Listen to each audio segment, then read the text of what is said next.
We are here to teach you how to shoot your artwork for the Prairie Arts Council member art show. Yes, yes. So we have some information to give you about how to shoot your artwork, what equipment to use, and Kelly is going to be the model, and we'll use her artwork and some of mine on how to do it for the virtual art show. First we have, if you need photography equipment, where could you get it? In Lafayette, I recommend Camera Outfitters. They are a local company, and they offer training. They offer recommendations of what you need, depending on what you need. Resource, even for your children or classes, local classes, they are really good, and they would help you out with what you need. So we can talk about what you need. So first off, what kind of camera would you like to use? Well, it depends on what you have. All of us have a camera in our pocket these days, cell phones. So that is not a problem to use as long as you have good lighting. If your lighting is bad, then your pictures will be bad. And lighting is essential no matter what you use, but especially with the cell phone. That's why we are in the garage. We want to make sure that we have good lighting. I have good lighting in my garage, but I also have the daylight that's coming through. So with the cell phone, you may need a holder for it if you're using a tripod. I do recommend a tripod for stability. Also, it's one less thing you have to do as you're changing your artwork coming through. You know, you're putting it up, you're shooting it, you're putting it up, you're shooting it. Well, if you always have your camera on a tripod, then it's easier to work with. So I think you have to take your case off. I probably should have warned you that. Uh-oh. Is it easy? This is where we're learning. Maybe. It's coming off, right? So this expands, and you can go horizontal or vertical. There are screws on either side to turn the end around. This one. So your tripod could screw inside there. Go ahead and put your phone in there. Here, right? Yep. Okay. So it goes horizontally. We're learning. This is why I'm here. There you go. And so in this case, if you're shooting horizontal, then you would mount it on your tripod with the screw on. There you go. And then vice versa, if you go in vertical, you can screw it with this one. Okay, either way. Okay, so that's the mount for a cell phone. Thank you. Then you would have, well, you can do point and shoots. Point and shoots are just your simple cameras you can buy. Usually $300, $150 are the cheapy ones. I would recommend anything $300 and above because usually they have a manual setting. When you have a manual setting, you can dictate how much light gets let in. If you have an auto camera, you might consider doing, is it the fireworks or the, not sports, the nighttime. Oh, nighttime option? Yes. Mm-hmm. There is a nighttime option. So if you're in a darker room, you want your shutter to be open longer and allow more light in, and then that's when you would use the nighttime setting. So you can't, if you have an auto camera, you can use that. As far as on your phone, there are some apps. So there are things like Photoshop Express. Their actual phone app is fine, and the editing for that is fine too. A paid app, Moment, is a good one, and you can control every single setting. You can go overboard with manual. You may not want to do that. Not recommended for me. Yes. And again, it's paid app, so you know you don't want to do that. There you go. I'm a teacher. We can't pay for apps. That's right. The other one is Snapseed, but really the photo app is just fine. And then they've done a really good job lately for editing those photos with the default app that comes with your phone. And we can talk a little bit about that. Okay, tripod itself, I will tell you the ideal situation is a ball head. And a ball head tripod allows you to do any angle you want. So you can rotate it. So if I want to shoot something straight down, which we'll talk about with your journals, then you have that as an option. There are pan and tilt, the other ones, and they're less versatile. Okay? So if you want to invest in a tripod, which you should if you're going to shoot artwork for art shows seriously, then you should. So I just have a clip. This is an easy clip for the tripod. It also comes with a level on the back side. I enjoy this tripod really well. This is Pro Master, and this did come from Camera Outfitters. They do Pro Master brand. Also, tripods can go wide. So if your legs are going to be in your shot, you can expand the angle of your legs if you have to get them out of the way for the shot. Okay. So I do recommend that. Okay, so we talked about point and shoots. Then you have the DSLRs. You don't have to spend a lot of money on these either. A lot of times, like on a Black Friday, things will be on sale. You can get kits.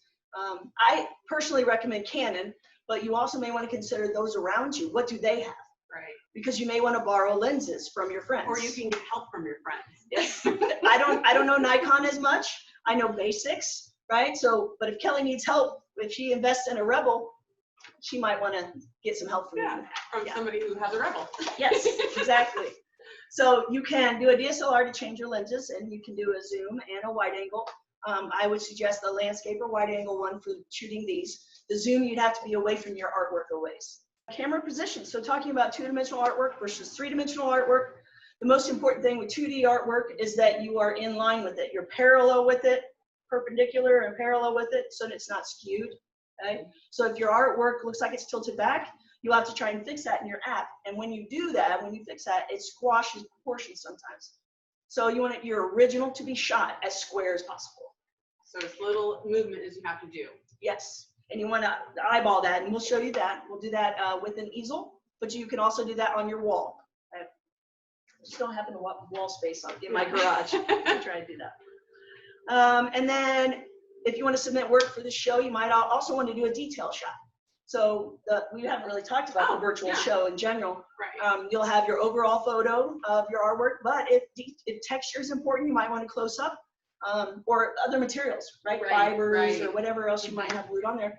So your two photos that you submit for one piece of artwork could be the overall shot and then a detail shot.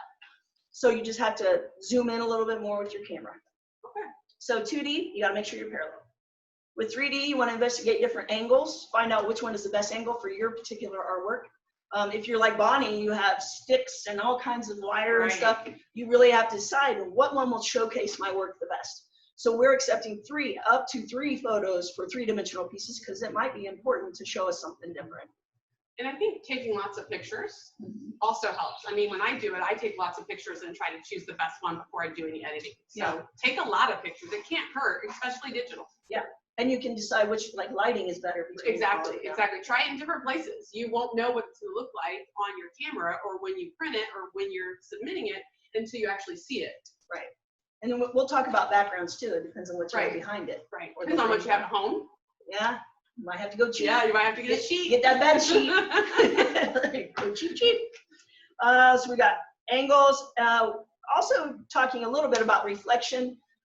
Like for glazes for pottery, I've got an example of that. We also have a glass piece, a two-dimensional glass piece. And right away I'll say I don't recommend that. It's very, very difficult. But we'll try and shoot one that's got glass on it. No, that's gonna work. And then you want to fill your frame, and not a painting frame, but your camera frame. So you want to do the most ahead of time, to prepare ahead of time.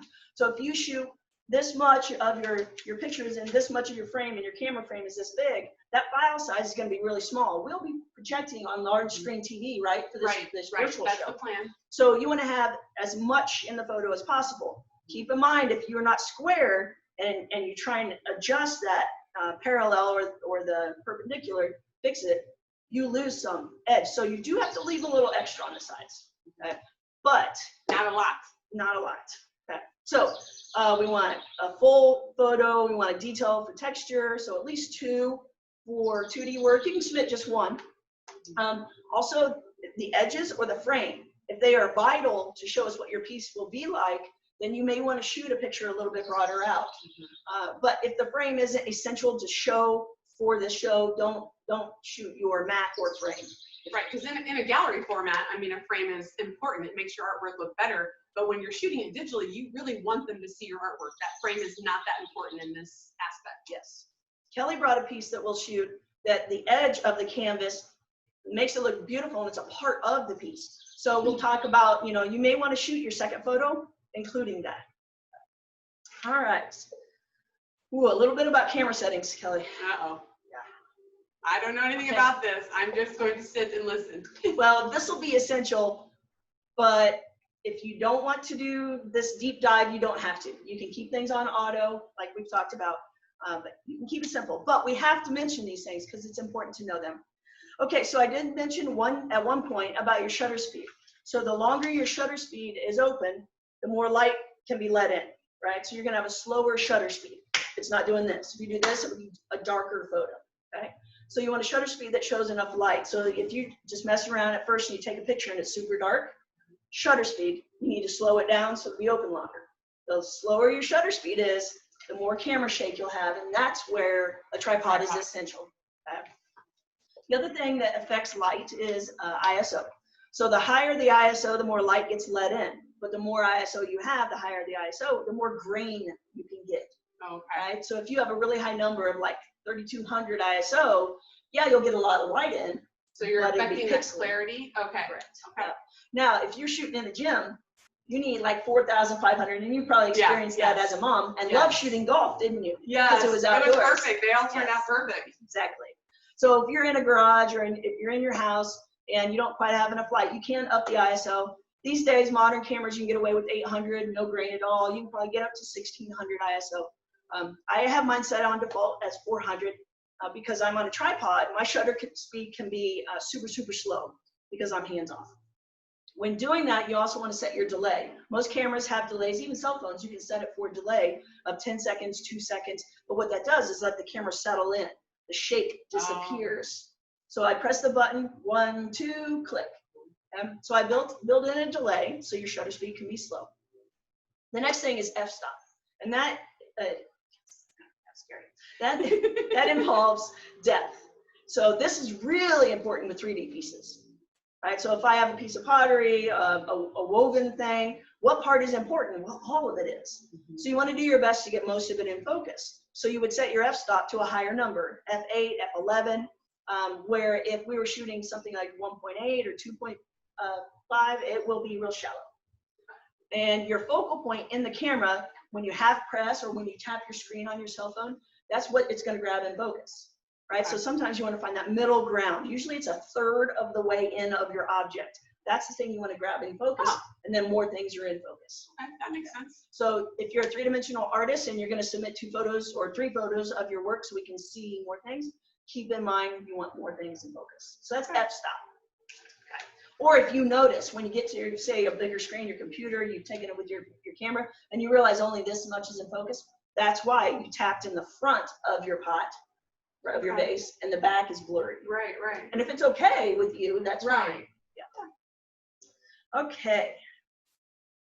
So I mentioned that half press. We have to make sure that your camera grabs focus. So even on 2-dimensional work, sometimes it's difficult. If it's all white or all but black, there's no contrast.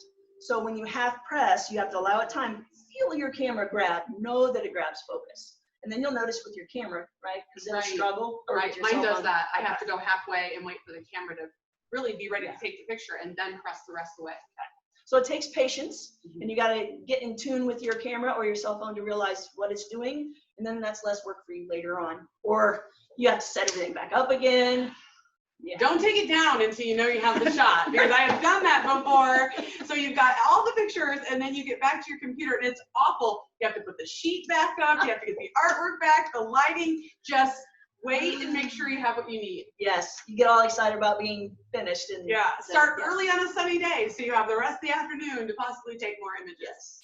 You will mess up. Yes. You will mess up. It's okay. Yep, it's okay. Right. Can't do better than your best. That's what I tell myself. Right. Okay, so then we can talk about backgrounds a little bit. Obviously, we're in the garage. I don't want the garage stuff, to be in my photo, and that's where cropping will be essential. So for 2-dimensional, that's not too difficult. A lot of times things are square or rectangle. It's easy to crop that. But if you have something 2-dimensional that has cool edges around it, a deckled edge, and that's the part of the piece that you want to show, you'll probably want to mount that on some background. It could be poster board. If it's light enough, if it's just watercolor paper, you haven't matted it yet, you can tape it up. Right. Painter's tape is probably the best thing, unless, of course, it's so heavy for some reason that it'll want to fall. So something behind it so that when you crop it, you can still see whatever beautiful edging that you have. And then 3-dimensional, we've got a couple of backdrops of 2 sizes. Flow Tone is the brand that I would recommend. I have a document that I created, and I'll share this when I share the how-to video. But it's got a link to the flow tone background, and it's beautiful, professional for three-dimensional pieces. You need it. That's cool. Yeah, it looks really nice. I've seen pictures taken with it. Let's see. There are two sizes, so if you have smaller things, you don't have to spend as much money. If you know you typically work smaller, you can buy the smaller one. I would recommend the big one. And then you also have the support that holds it. Now, you can jimmy rig. And you can hang from the ceiling. You can clip from wherever you can. Just figure out how much fun that is. Yeah. So I also have a suggestion for the T-frame thing that will hold it in the background. And there are two different sizes for that too. Okay, so background is essential. Now let's talk cheap. You can use a sheet. Right. You want to keep that simple. Fewer wrinkles, the better. When you did your virtual show, I noticed. Goodness. First time. A lot of wrinkles. Yeah, lots of wrinkles. Because I didn't have that tripod or that area to hang it from, it was up with clips, so the sheet got lots of wrinkles. So your eyes go to all those little imperfections in that sheet, and you really want them to be on the artwork. So you can use a simple color or a good contrasting color. Lighter black usually takes care of that. I don't know if you want to buy a black bed sheet. Yeah. Yeah. I mean, if you're going on the cheap, use what you have, you know. Curtain? Yeah, possibly. Maybe a curtain. If they're pretty opaque, you know, you don't want light coming through that weirdly from the back. If you see a silhouette of your support system in the back. Right, you don't want to have that. Right. Now, in my case in here, we can go right to the discussion about reflections. So in the garage, I have my pottery set up. You can see reflections of the houses and the trees. So you do want to be aware of that. Situate yourself so that you don't have reflections, but then also have good lighting. Shadows are almost just as important as the piece itself. So for example, Bonnie has a lot of things that has sticks and stuff coming out. The shadows can create a cool effect as well and give an interesting Gives look. it more of that three-dimensional look also, sometimes the shadows with a three-dimensional sculpture. Yeah, so when we talk equipment, if you want to purchase lighting, you can. I don't have it recommended here. You can go on the cheap. You do have different kinds of lighting. So I have fluorescent lighting in the garage, at home, or inside we have tungsten. Most homes have those regular, or the compact LEDs, these days. So it can cast a color tone. So then we have to talk about color tone. If your whites are not white, then you'll need to fix that. If you're working on your cell phone editing app, isn't it called Tint? I think so, yeah. And depending on which software you use on the phone, tinting can skew it more warm or more cool. So if you have tungsten inside, just like your house lamp next to your couch, and you want to shine some light on there, that one, it's probably going to be warm and you'll have to cool it down a little bit. And then out here in the garage with fluorescent, it'll be a little more blue or in the shade. If you don't have good lighting anywhere in your house and you want to be under a tree, you can in the shade. But keep in mind, it'll probably be cool and you'll need to warm it up a little bit in your post-process. So Kelly brought this canvas and you can see where the edging is just as important. And if this is her finished out piece and she does the wire hanging here, which is appropriate for Prairie Arts Council. But since it's virtual, we don't have to worry about that right now. But she'll eventually get a wire hanging here. Yeah. Okay, so this is the shot that she would do for one shot. It would be a full one. But in her case, it may be important to show a shot at an angle as well. Okay, and you have a lot of little details. So I'm wondering, in your case, you might want three photos of this because your edge is important. Now, if this just had a black or white frame around it, we wouldn't have to worry about it. Yeah, right. Okay, so I have an easel. Do you have an easel? Yeah, I do at school, not at home. At school, yeah. So if you have an easel, you can shoot like this, but you can also shoot on a wall. If you shoot on a wall, you know that it's straight up and down. I hope it's straight up and down. Exactly. Okay. But in this case, you can see that it's slightly angled. Now I can go as far as I can go to straighten it, but then the piece would want to fall over. Right. We don't want to have this top piece that holds it here because the shadow will be cast. So I don't want to use that holding piece. So what you have to do is make sure that the camera is in line. So as you see now, my camera is tilted down a little bit, okay? And it's above the piece. So I'm all wrong. They're not in line. So when you step back and you take a look at it, the lens should be right in the middle of the piece, okay? If you're doing your cell phone, you would be holding it or tripod. I get my cell phone. Yeah. I don't have it. Okay, so let's do that real quick. So if you are holding it, Now, this is where maybe a helper would be. Right, so you can see that you're parallel to So it. that you have a slight angle, which is good. This has a slight angle. You go a little lower so that you're in the middle of the piece. Okay. Yeah. Now you would tap your screen to make sure it grabs focus. Right. Okay. And you don't breathe. And you Right, hold your hold elbows in. Elbows in. Absolutely. Okay. Okay. All right. So that would be cell phone on the cheek. Right. Okay. If you have a tripod, now I'm too high with this, so instead of wasting time on the legs, I'm just going to raise this. Because that's not always fun to do. So But if you don't have this, you're going to have to, right? Yeah, you're right. I'll see if you're in the center. Okay. So again, we're just checking to see if that's right in the center of the piece and making sure we're level.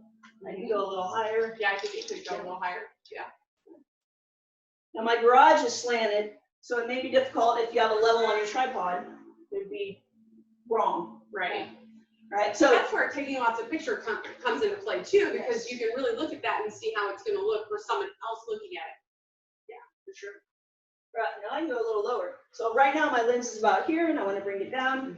Okay. All right. Now the handy thing about DSLRs or even point and shoots is the live screen on the back. So I could do that. So I'm going to hit the wake it up, hit the live screen, and I can see through what I have. And I know that I'm wide and I can zoom in a little closer. And I know that now I have to worry about tilted this way. So it's slightly, the canvas is slightly tilted. My camera is slightly tilted down. I think they're in the same plane. Now I hit half press and it grabs focus on the piece. If it's a three-dimensional piece, or there are three-dimensional qualities, like if you have objects sticking out of your two-dimensional piece, then you have to be aware of what is grabbing focus, depending on how deep it is. Okay, so then I have it on 2-second delay, so I press the button, hold back, and it shoots. Okay, so that is shooting two-dimensional straight on. Now, if I can get closer, then I can do the detail stuff. Okay, on an easel, there's going to be too much background. My garage will be in the shot. We can see the refrigerator. We can see the crock pot right now. Yeah, so if I'm shooting this at an angle because her edge of her canvas is important, I need to hang this inside. Right. Or we can take poster board. Oh, gotcha. Right? That's a possibility. That may be challenging to do. Right, right. So Kelly has also said, when she brought it, she said, it's okay if the side doesn't get photographed. And it's okay, you can make those decisions, but it could also excite you later about seeing this in person. Right. You know, so that's shooting two-dimensional canvas piece, okay? And then I do have a matted piece. So this is ideal, there's no glass. So I can shoot the same concept, we're doing the same thing as before. And then when I crop, I can crop around just right there. Right. Little pieces or paper, painted paper, I'm taping on here. I can tape it anywhere. I've taped it on one of my storage cabinet doors before. Right. And then swung it out. Finding that good surface as a background. That way, if any of it shows, it's not distracting your artwork. Well, I'll be cropping, it's a square, right. So I'll be cropping that. But if this had a deckled edge, then I put poster board back there. Right. But again, making sure that you're parallel and perpendicular. Oh, glass piece. I don't know. I mean, we do recommend that you don't have it in your frame because it is really hard to take a picture of something with glass. Can you see my, who's going to maybe see? Yeah. Oh, there's the house. Oh, it's my car. Next door. There's my my car. Yeah, and a neighbor. Okay. Right. And So, you don't always notice that until later. So yes. you want to try to take it out of the frame. That's strongly recommended. Oh, you know, we probably should have spoke about that, the shadows cast. So when you were standing there with your cell phone in front of it, right, depending on where the lighting is, she might have been blocking some lighting and her silhouette. right. Because even though this piece is matte, meaning it doesn't have a shine, there are times I try to photograph things and I can see the silhouette of me in my phone because the light's behind me. It's casting a shadow. It's not getting a reflection like this glass, but it's casting a shadow, and you don't always notice it until I go to look at it on my computer. I'm like, oh, there I am, right in the shot. Yeah. So you really do have to pay attention to shadows cast, not just reflections. So this can be very challenging with a piece of glass. So we're going to try something here. This the flow tone background for three-dimensional pieces, but if Kelly holds it up back here, you might be able to block the rest of the world out. So I don't know that it's big enough. Oh, that's not bad at all. So the same, go ahead. Okay. So the same thing as before. If you can get a dark background behind you, it can block any reflections. We might have been all right. Now, I could have gotten myself in there a little bit, or the camera. Right. That's happened a lot too. Right. So Even though you're blocking that, the camera's still between you and your artwork. It can still show up in your glass. Right. So just don't shoot glass work. Try and get a shot beforehand. Anything but that. If that's your last possible way of doing that, then go ahead and do the frame. But we're still recommending no glass. What we have next is a piece that I'm submitting, and it's a book. So it's got multiple pages, you know, lots of different pages. And I basically pick a spread, meaning an open portion of the book, to photograph for this. But this is what an example is of having a deckled edge. You can see how the edging is all different, and it's not a perfect square. We're not going to be able to crop it, or you're going to lose part of the nice aesthetics or the interesting part of the book, so that people see that there are other pages in here. So we have it taped to hopefully hold it flat so that we can take a picture of it with painter's tape. Okay, let's do cell phone first. Okay. How would you shoot this? Okay, so if I have my cell phone, basically listening to her instructions, I'm going to try to get this as flat as I can with the painter's tape. I'm going to lay it out on kind of a neutral surface. I could have put a sheet down or a poster board down or something of that nature. But then when I hold my phone over it, this is how I would do it.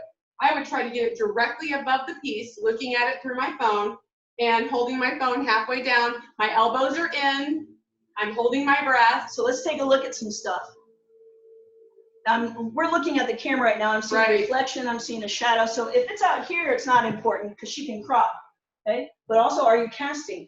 Do you need to be on this side because how the lighting comes in, or? Yeah. So when I'm shooting things, I just kind of walk around my room and move my artwork around and try to get that image in there.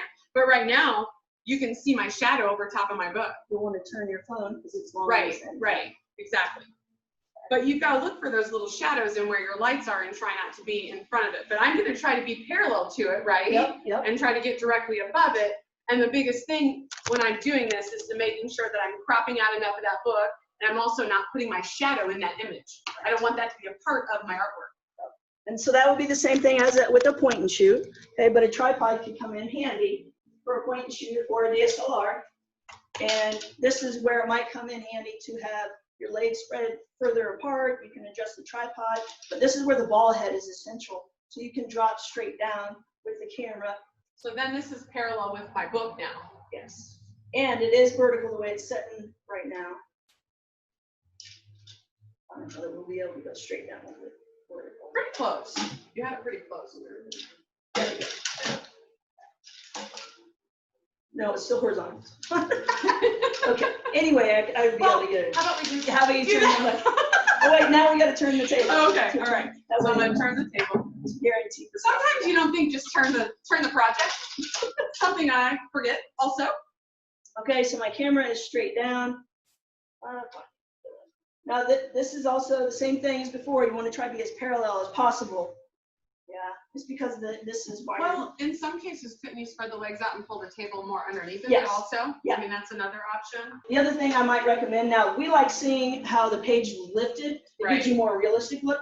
We could lay I like the shadows underneath there because then you can tell it's not just a painting. That's why I like it kind of coming up a little bit and showing the edges. Yeah, and in this case, she has multiple pieces of artwork within this artwork, right? So your journals have a, so So I could select, I could select any of these. So let's say, something doesn't photograph really well. I've got lots of options because there's numerous pages. And technically it's a three-dimensional piece. Absolutely. So 3 photos. Absolutely, yeah. Would you do one with it closed? I'd probably do, I would probably do one with it closed, and then I would probably pick out a spread, meaning a piece of artwork that goes across both pages, and then I might do a close-up, because when you look at some of the detail, you know, some of that, I might want that to show where you can't always see it when it's just one big page. Yeah. This is the flow tone backdrop. I want to show you the actual setup back here. So this is a nice little T-square tripod thingy that comes to hold backgrounds up. You can buy all different kinds of backgrounds, but you usually want to keep it simple. You can buy a white one, a black one, a green one. You can buy different ones. But the gradiated one looks more professional. And then you can flip it on there. So there are 2 sizes. So this is a small one, and there's also a large one. You can do the gradient backdrop either way, white to black, black to white. It doesn't really matter. These clamps are pretty strong. It was damaging this table. So you can just use anything to weigh down the ends if it curls up too much. Yeah, I was going to say that. These can be damaged. They're not indestructible. Okay, so I have a piece of pottery. You can see how reflective. Can we see the car and the houses on this too? So one piece, real easy. But if you want to get on a roll, if you have several pieces, you can line up multiple pieces. Your journal. Oh, okay. Flat things like coasters and plates or journal, you may want to prop them up. So you just, rig it so that something is tilted, and you will be able to also then give that feel of a 3-dimensional piece. And the painter's tape is not in the shot. Right. So we're taking a look at the pottery. From the view I see on the camera, you can see the glare marks here. I don't know that people would guess that I see a tree. So we'd probably be all right. But what I've done before is close the garage door halfway. Right. So I think you can put it in way. I watch the pot. Until the glare's gone. Yep. And so that top one was the most distracting glare. So right here. And now it's simpler and it shows the 3-dimensionality. But we're still getting some natural light and taking out that reflection. Yeah, and there's some light coming through, and then also the lighting in the garage. So when you set up your camera for something like this, remember we talked about 3-dimensional, but also it depends on what we want to show. You want to do the cell phone first while I get this set up? Yeah. So how would you shoot this piece with a cell phone? Okay, I would, since I'm learning here also, I would do the same thing I did trying to get myself parallel. So since it's on the table, I would come down, keeping my elbows in and holding my breath and trying to get my cell phone level with the pot. Am I correct? Depending on what you want to show people. Oh, that's true. Right. Because if I wanted to show the opening, I would want to come around. But would I still be parallel? No, because with 3-dimensional pieces, it's not as important. When we go to True. crop, we just have to crop it rectangle or square, depending on the object. Right. Because we will have this background in our photo. Right, but from this view, what she's saying is I can see the opening in the top, and it looks more 3D by taking it from just a slight angle, like I'm doing. But again, I would hold my elbows in, I would hold my breath, I would, hold my button down halfway until it's ready, and make sure I'm not moving to take that picture. And me being not the photographer, I would take multiple shots from multiple views, and I would pick out the one I thought best represented my artwork. Right, now also the tapping on your screen. So it'll grab, what will it grab and focus of? Now in this piece, it's not that deep. So everything will probably be in focus. Right. But if we had like a bigger bowl or a basket or something, so you want to tap on your phone. Right. A certain spot. So with the tripod, you want to find that angle, just like she was talking about, where if the inside's just as important, then we want to be higher than the pot and shoot down on it. And then just like the others, we want to half press so it grabs focus. And having the delay is nice if you're on a tripod. Now I could shoot vertical if I wanted to. There are plenty of pixels with this camera that I wouldn't have to worry about it. And I crop on the camera in a rectangle. So I half press, it grabs it, and I let go 2 seconds away. No shake. The shutter speed is long enough that it lets a lot of light in. We're wrapping up. We're wrapping up. You want to run through We're it? done. Bye. Okay, let's see here. Yeah. So let's just go through reminders, I think. Okay. Just reminding about the lighting and everything. I think that's Okay. Equipment-wise, you can use virtually anything, and cell phone does work. Yeah, don't not submit a piece because all you have is your cell phone. Take a picture, put yourself out there. Yes. Have good lighting, no matter what equipment you use. Make sure it's lit well. And if it does cast a color, make sure that you tint it, whether it's warm or cool. That's usually what it is, warm or cool. No shaking, right? Make sure things are in focus. So tap on your phone or half press. Hold your breath. Yeah. Background is essential. If background is important. So make sure it's clean, professional, and 3-dimensional pieces. And then 2-dimensional, make sure you shoot before you glass, put in a frame, okay, and shoot the piece of artwork. Detail at an angle if it needs to be. Okay. All you really have to submit are 2 pictures. But if you feel like you need those extra things, add them in.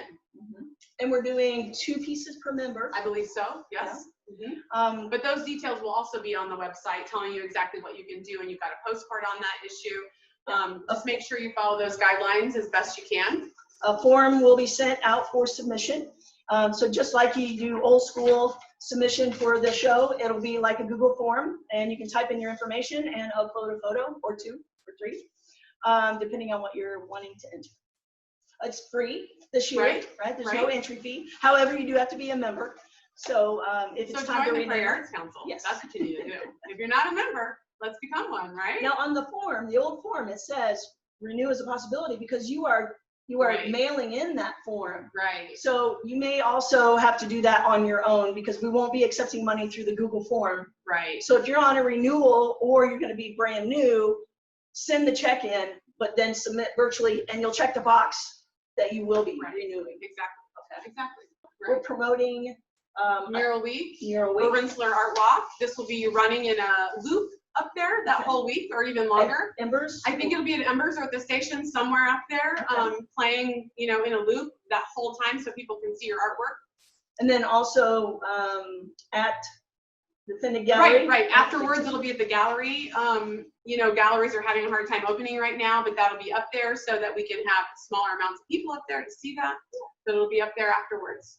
We're excited to have this as an option since we couldn't have it in April. So please join us. Thank you. Bye. Bye.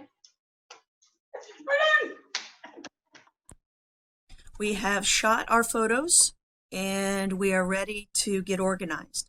So the first thing you want to do is get your pictures off of your camera or the device that you shot them with, and you want to name them properly. In this case, for this virtual show, we are naming our files our name 1 or your name 2, depends on how many pieces you have. And you can also do 1A, 1B, depending on if you have multiple views of the same project. So after you have named the files appropriately, you are ready to do some adjustments, and we are going to use the free software from photopia.com. So I'm going to open Kelly's image first. And we shot at a pretty good parallax. We are parallel and perpendicular appropriately. But if we had to fix something in Photopia, an easy way to do that is to click and hold on the tool and choose perspective crop. Control plus to zoom in a little bit. And if you establish a square, then you can come back and adjust it. So I can take this corner and I can put it exactly on the corner, or I can give it a little bit of space so I can do a real crop afterwards. But as long as I am parallel on the edges. So if I align my crop lines with my piece, then I know when I hit enter, it will be fixed. Okay, so if it was skewed in any way, angled in any way, it would have straightened up, but we did a good job in the beginning. So now I can do a crop that's a little tighter and go right on the edge of the piece of artwork. We don't want to show the background if we can help it. I'm going to zoom in a little bit more, hold the space bar, and you can click and drag around. And this way you can see a little bit better. So I'm going to come right up on the edge. She's got some dots on the edges.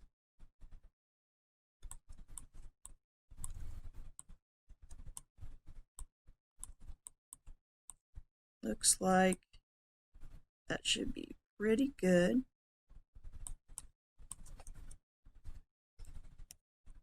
Okay. All right, the other thing I noticed is that she is a little bright, so we're going to put a little bit of contrast in there through image adjustments and levels. So the black box gets your darks darker, your middle box gets the overall lighter or darker. So I'm going to get the general overall a little bit darker. We shot it a little bright. And then the black's a little bit stronger for some more contrast. If you go too far, you can lose information, visual information or pixels. For example, if you took white way over, we would lose the whole picture. Okay, so I think that Kelly's is finished. When you're in Photopea, there is a file extension called a .psd, and that holds all your adjustments and your layers. It's like an original. This one is a finished product. I feel good about saving it out or exporting it as a finished product. So we can do export as, and we'll choose JPEG. And we want the highest quality possible so that it retains all the visual information. So I'm doing 100%. You can see the file size is 8 megabytes, and that's a little bit bigger than what we were required to do for this show. I'm going to do an original one that has all the information at 100%. To save this file the appropriate size for submitting for the virtual show, we need to do the file export. We choose JPEG. We want the highest quality always. We do not want to compress the pixels. And we can take the file size down. So I went down to 2500. We're not quite into the 6 megabyte category. So I'll come down a little bit more. And we are just underneath the 6 megabyte size. So this would be acceptable and at good quality in order to submit for the show. So I'll hit save. And it downloads the file. Those files are put into a download folder. Okay, the next one will be my pottery. So I will open. I hope you can tell it's a little warm, a little yellowed. The white is not a true white. So we need to try and do a little bit of a color adjustment here. An easy way to do that is to go to Image, Adjustment, Curves. On curves, there are 3 boxes at the bottom for your values. So we're going to choose the gray, and you want to click somewhere in your picture that would be recognized as being gray. We are very fortunate in this picture that the background is made up of black to white. So once you click, then it does an auto adjustment and color corrects. So it has corrected, it's no longer warm. You can also sample in different places. If you have a picture that doesn't have a guaranteed gray, then you'll have to experiment with different places to do your click. So I clicked on the gray and then clicked in the image in a gray area. So I hit OK, and if you look in the history, you can see under Open and Curves, we go back and forth. You can see how it was warm, and now it's more neutral after Curves. The next is to crop. Make sure that you allow for some room. Sometimes you need more room to show things. For example, if you had a 3-dimensional piece that had shadows that seemed to be important, you would want to allow enough room or breathing room around. So I've got my background enough, visible enough on all sides. It doesn't look cramped. There's breathing room around it. And I rotated it to get it at the right angle because the photo was taken a little bit crooked. And I hit enter, and there's the finished piece, color corrected. Now you could do some other things like the levels, like we did on Kelly's painting. So if I want a little bit darker darks or stronger contrast or bring up highlights or a general overall lighting, then you notice that it gets a little washed out. Okay, you could bring back the blacks a little bit. Okay, and that's finished. And I will do export JPEG, and we want 100%, and we are at 4.7, which is suitable to submit for this show, and save. Once you have exported your files, they would go in the downloads folder, and you can see the finished exported files are here. These files are ready for the show submission. So I will select them and I will cut from downloads. You may want a folder that's called ready. So if we do a new folder here, We can say ready and put them in the ready folder or paste into the ready folder. So we know that those files are ready for show submission and these files are the original files.